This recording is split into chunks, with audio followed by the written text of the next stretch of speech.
दोस्तों यूपीएसआई के लिए आपको टाइम टेबल बनाना बहुत जरूरी है। आप इस एग्जाम को हर एग्जाम की तरह नहीं मान सकते। अगर आपने जीएस अच्छी है और आपकी मैथ अच्छी नहीं है तो आप इसमें फेल हो जाएंगे, ये बात ध्यान रखना। ये मत सोचना कि ये सब्जेक्ट मेरा अच्छा है तो दूसरा सब्जेक्ट वीक हो जाएगा तो कोई दिक्कत नहीं है, मैं अच्छे नंबर गेन कर लूंगा, तो बिल्कुल नहीं हो सकता, आप बिल्कुल फेल हो जाएंगे। ये बात मैं पहले ही बता रहा हूं।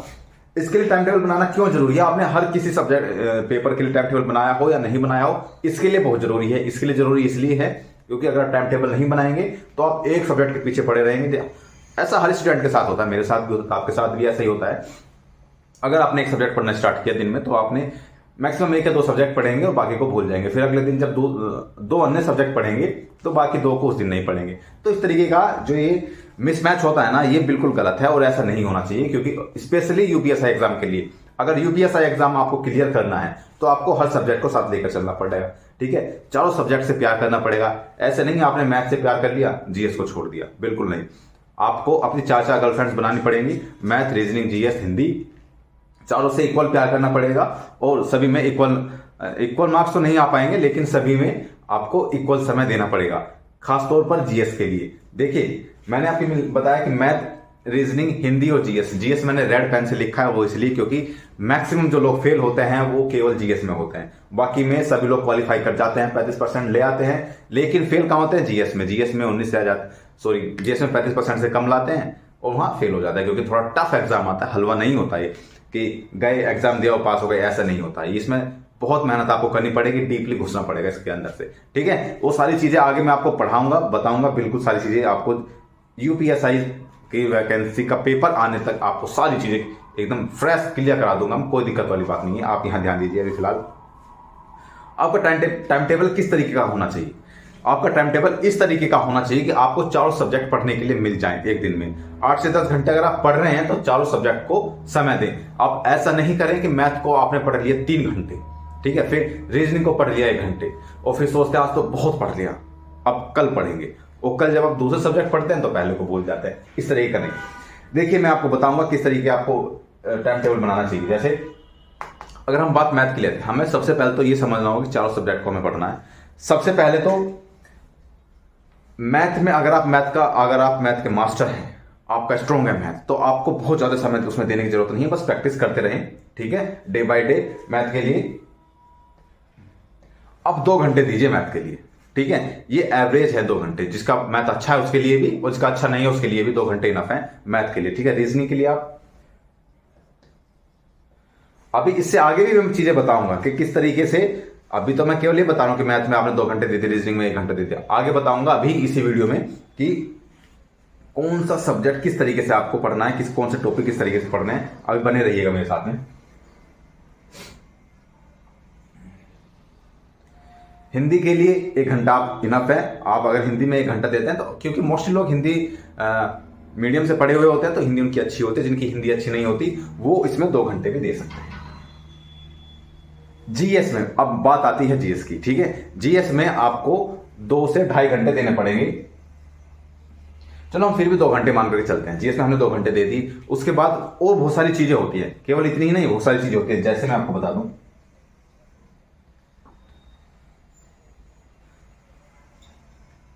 जैसे हो गया हमारा करंट अफेयर्स।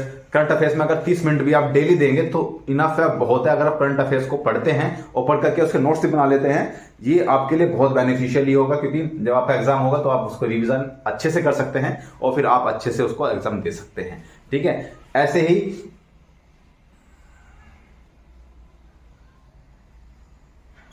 क्या होता है, विविध के लिए 30 मिनट आप दे सकते हैं। इस तरीके से आप अपना टाइम टेबल बनाइए। और अभी देखिए, रुकिए जरा। अब जैसे यहां पे मैथ आ गया है ना, अच्छा मैं मार्कर दूसरा ले लेता हूं। जैसे यहां पे मैथ आ गया तो मैथ के लिए आपने 2 घंटे दे दिए। अब मैथ में कौन सा टॉपिक पढ़े, अब डेली किस तरीके से करना पड़ेगा। जैसे आज मंडे है, सपोज करो आज मंडे है, तो आज हमने मैथ में बताया कि हमें क्या पढ़ना है, हमें पढ़ना है परसेंटेज।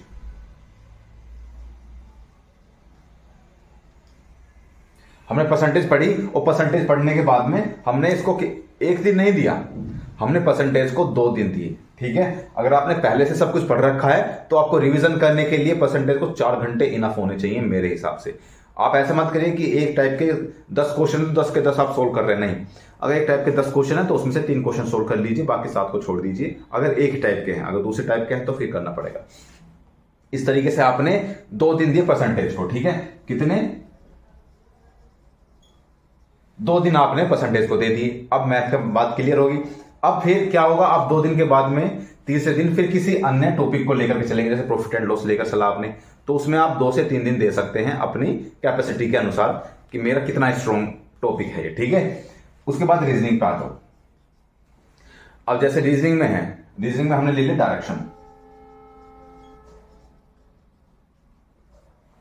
डायरेक्शन में आप कितना मतलब अगर आपका स्ट्रॉन्ग है रीजनिंग तो डायरेक्शन मेरे हिसाब से 1 दिन में या मैक्सिमम 2 दिन में आप कंप्लीट हो जाना चाहिए, अगर आप 1 घंटा डेली भी दे रहे हैं तो भी, ठीक है।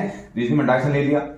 2 दिन के बाद जब तीसरे दिन आएगा तो अगला टॉपिक आपको लेना पड़ेगा। ऐसे हिंदी में आ जाओ। हिंदी में अगर आपने संज्ञा ले ली, सपोज करो, अगर आपने पहले पढ़ रखी है संज्ञा तो आपको 1 घंटे में आप अच्छे से रिवीजन कर सकते हैं, ठीक है। अगर आपको लगता है कि नहीं 1 घंटा मेरे लिए इनफ नहीं है तो आप 2 दिन ले सकते हैं इसमें। तो 2 दिन में आपको संज्ञा कंप्लीट हो जाएगी। तो उसके अगले दिन जब तीसरा दिन आएगा तो संज्ञा से दूसरा टॉपिक आपका आ जाएगा अगले उसमें, ठीक है। ऐसे जीएस में, अब जीएस का मेन रोल है, देखिए जीएस के लिए सबसे ज्यादा जरूरी क्या है कि आपको बहुत सारे सब्जेक्ट हैं जीएस में। देखिए मॉडर्न हिस्ट्री है, मिडाइवल हिस्ट्री है, एंसेंट हिस्ट्री है, ज्योग्राफी, पॉलिटी, इकोनॉमिक्स, बहुत सारी चीजें हैं, साइंस भी है। तो उनको कैसे हम क्लियर करें। देखिए जीएस में अगर आप चाहें, जीएस में तो जैसे करंट अफेयर्स हो गया, जीएस में आप 3 घंटे भी लगा सकते हैं, वो आपकी कैपेसिटी के अनुसार। जैसे मैंने आपको बताया कि आप अपनी कैपेसिटी के अनुसार जीएस में 3 घंटे भी लगा सकते हैं। और इसमें आप ऐसे भी कर सकते हैं, जैसे आपका विविध हो गया, फिर 7वें नंबर पर आप अपना साइंस भी लगा सकते हैं। जैसे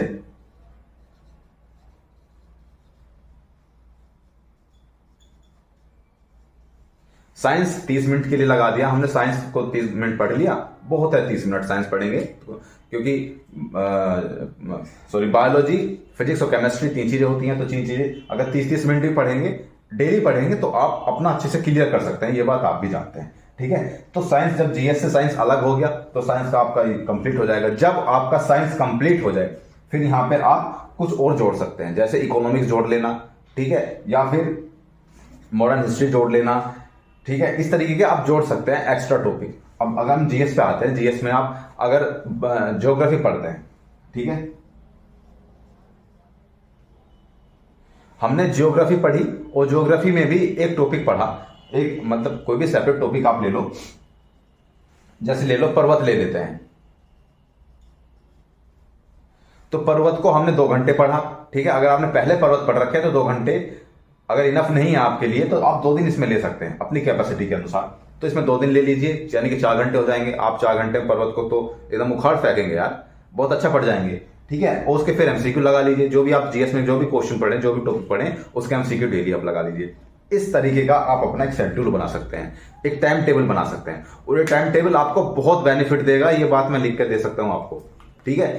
अभी आप क्या, आपके अंदर एक कॉन्फिडेंस भर देगा टाइम टेबल, जब आपको लगेगा ना कि मैं सारे सब्जेक्ट एक साथ लेकर के चल रहा हूं और मैं किसी भी सब्जेक्ट को पीछे नहीं छोड़ रहा हूं। क्योंकि अगर आप मैथ पढ़ रहे हैं, आपने 3 घंटे 4 घंटे मैथ पढ़ लिया, फिर आपके माइंड में क्या आता है, यार अभी तो मुझे जीएस भी पढ़ना है, मुझे तो अभी हिंदी भी पढ़नी है, तो फिर ना मैथ में आपका मन लगेगा, ना फिर जीएस और हिंदी में आपका मन लगेगा।